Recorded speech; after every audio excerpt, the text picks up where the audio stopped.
Now You See Me 2 is the sequel to Now You See Me, which totally should have been named Now You Don't. Yes, I agree with everyone. That totally should have been the title of this movie. And it's a new magic thriller heist movie featuring most of the cast from the first movie. Now, the first Now You See Me I thought was a decent movie. I really liked the premise. I really liked the magic that was in the movie, but the movie was completely ridiculous, very unbelievable, and honestly, I didn't really like the way it ended. But hey, it did well at the box office, thus now we have a sequel, because that's the way Hollywood works now. So how did this movie do as a sequel to a movie that I already thought wasn't that good?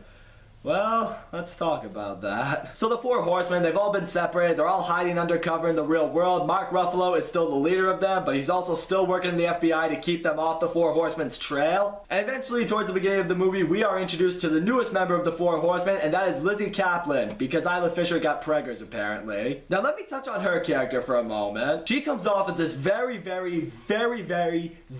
positive human being, you know, always happy, excited about everything, looking on the bright side, I'm on everything in the world. Some people in this world find that type of person extremely likable. Some people find that type of person extremely annoying. In this case, I was among that second option, which usually isn't the case for me. I love seeing positivity. I love seeing the happy side of people. But in this case, Lizzie Kaplan is just so obnoxious with it. She's just forcing that attitude she has onto every member of the four horsemen. She's getting way too excited about every mission that they have to go on. I'm sorry, but for me personally, there were just several moments with her character as she appeared on screen, as she acted the way she was. I was watching the movie like, no.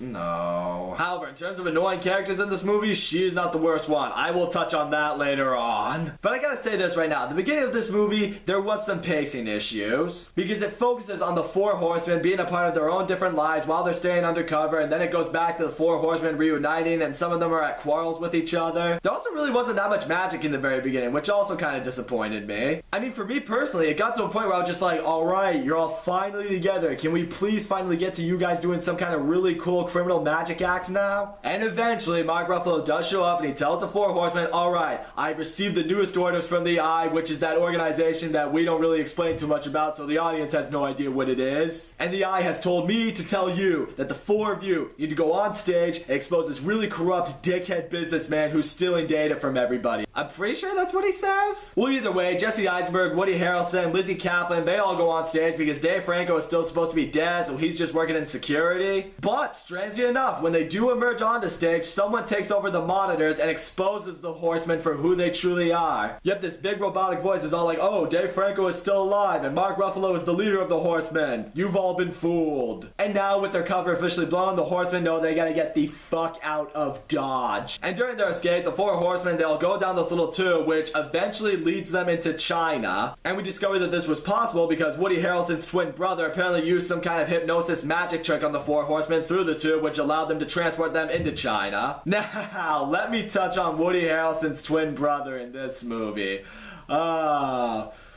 Oh boy. As I mentioned earlier, Lizzie Kaplan to me was annoying, but there were people out there who thought she was a likable character. Understandable. Woody Harrelson's brother is the most annoying, irrelevant shithead I have seen in a movie for quite a while. I mean, this guy was obnoxious, he was weird, he says some of the dumbest and most awkward things you've ever heard out of somebody. It's like, you know that scene in Step Brothers when Will Ferrell and John C. Reilly are talking to that woman in the interview, and Will Ferrell's just all like, wait, shut your mouth, shut your mouth, shut your mouth. Shut your mouth. Shut your mouth. That was me during every line that Woody Harrelson's brother had in this movie. And you can tell the guy has magic smarts, but outside of that, you know the guy's a complete idiot. And above all that, this guy brought absolutely nothing into this movie other than to annoy Woody Harrelson and to annoy us. Seriously, when I watched this movie and as I was thinking about it on my ride home, I was like, if Woody Harrelson's brother was taken out of this movie completely, would it be any different? And the answer to that is no. So now at this point, the four horsemen have been introduced to Woody Harrelson's brother's boss, and that is Daniel Radcliffe. This guy was a technological magician businessman who apparently faked his death some time ago, so now he's been living in secret. And because this guy is so rich and so successful, he basically runs the entire country of China without anyone really noticing. And with that, he offers the horsemen a deal. This guy used to be partners with the businessman the four horsemen recently exposed. And that deal is, if the four horsemen can bring Daniel Radcliffe this data mining device that his former business partner has developed, developed, then he will essentially give the four horsemen the same exact life that he has right now. He can give them a clean slate, no one would know who they are in this world, and they can finally live their lives without being detected by the FBI. With that, they agree to go along with it, they get the supplies that they need, and now they go off to get the device. And when it comes to the actual heist in this movie for this device, it was pretty cool for a while. Because part of what they have to do is they have to attach the device onto this playing card, and from there they have to use their sleight of hand magic skills to move the card throughout their body as they're being patted down by the security. And it is really cool seeing how they're able to hide the card from the security officers, you know, using their sleight of hands to block it, you know, moving it through their sleeves or transporting it over to another member of the horsemen. The problem is, as cool as this moment was, it went on for way too long and it leaves you sitting there like, alright, can we get to something else now, please? Well, speaking of something else, we discovered that Mark Ruffalo, because he doesn't know what happened to the horsemen, he's trying to figure out where they are and what exactly did happen to them. So with that, he decides to free Morgan Freeman from prison, you know, after imprisoning him in the last movie, because he knows Morgan Freeman, being the really smart guy at deducing magic tricks that he is, he knows he can probably help him out in finding the horsemen. So Mark Ruffalo and Morgan Freeman, they're able to track the horsemen down to China, but then Morgan Freeman uses his knowledge of magic powers to make himself teleport through this magic device thing, and now you have no idea where Morgan Freeman is. So now we get back to the horsemen. Jesse Eisenberg is preparing to deliver the device to Daniel Radcliffe. However, at this point, Daniel Radcliffe reveals to Jesse Eisenberg that he intends not to fulfill his side of the deal. He's just going to take the device from them and do his own bidding. Then Mark Ruffalo shows up. He tries to help out Jesse Eisenberg from fighting off some of Daniel Radcliffe's guys, but unfortunately, Mark Ruffalo is eventually caught by Daniel Radcliffe and his guys. He's brought aboard this yacht, where we discover that Daniel Radcliffe is working with not just Morgan Freeman, but also his father, Michael Caine, from the previous movie. And they intend to kill Mark Ruffalo the same way his father died, by locking him in a safe and drowning him underwater. Essentially, a magic trick gone wrong. Which was meant to be one of the more emotional points of the movie, because Mark Ruffalo had to deal with his father dying over a magic trick that failed. But in this moment, as the safe is sinking with Mark Ruffalo in it, he's able to use his watch, he pulls out this pin, and he's able to pick the lock of the safe and free himself. So it leaves you sitting there wondering, it's like, okay, Mark Ruffalo was able to do that. Why wasn't his father? See, it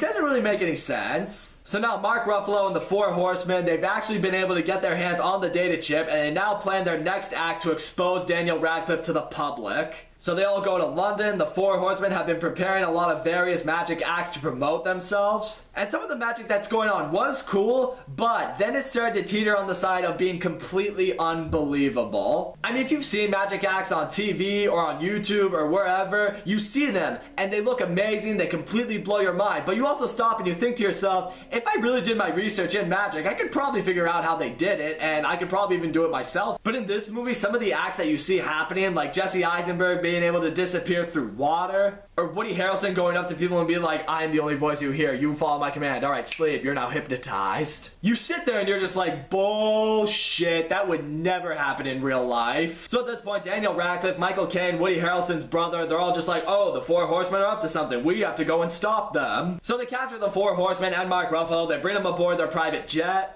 and they proceed to throw them off their private jet, and the movie's trying to make you think like, oh no, they killed the four horsemen, what's gonna happen? And me personally, and I think a lot of audience members out there were just sitting, it's alright, I'll wait a sec. And then the four horsemen and Mark Ruffalo, they all show themselves like, oh, we're still alive, oh, and we also moved your private jet over to this warehouse to expose you to the whole world so everyone can see your criminal activity. And you're just sitting there like, yep, I knew they were still alive. And that's another big problem with this movie. The movie didn't really have any suspense towards it, because in that moment, when you see them all getting thrown off the plane one by one, you know, the movie wants you to think like they're dying, it wants to put you on the edge of your seat. But no, you're smart enough as the audience to know, it's like, no, these guys are magicians, they're supposed to be one step ahead of them, you know everything's gonna be fine. So yeah, that's another gripe with this movie. It is pretty predictable. And then the movie ends, the four horsemen and Mark Ruffalo, they're all hiding again from the FBI, and in this moment, we also discovered that Morgan Freeman is also a member of the Eye. Yep, that's right, the guy that they threw in jail at the end of the last movie because he basically exposed magic tricks for everybody. Nope, he's also a member of this organization. Yeah, seems just a little bit convenient for this movie. And now he's all like, alright, come with me. I'm gonna tell you the truth about the Eye so we can lead up to a third movie because this movie's probably gonna make money too. So all in all, if you ask me, Now You See Me 2 is a bad movie. There are things to like about this movie. I mean, the premise is interesting. Some of the magic tricks, when they do happen, are undeniably impressive. But the cast in this movie, none of them really gave any performances that just completely blew my mind. Two of the characters just annoyed the shit out of me. movie. The movie drags on in various moments throughout it. There's really no suspense in this movie. The movie becomes very predictable along the way, and a lot of the magic that happens in this movie is completely impossible and unrealistic for you to buy. And in the end, the only real thing that this movie is going to make disappear is 2 hours of your time that you could have done doing something better. So that's all I gotta say, guys. Thank you so much for watching my video. Don't forget to leave a comment, like, subscribe, and I will see you all next time.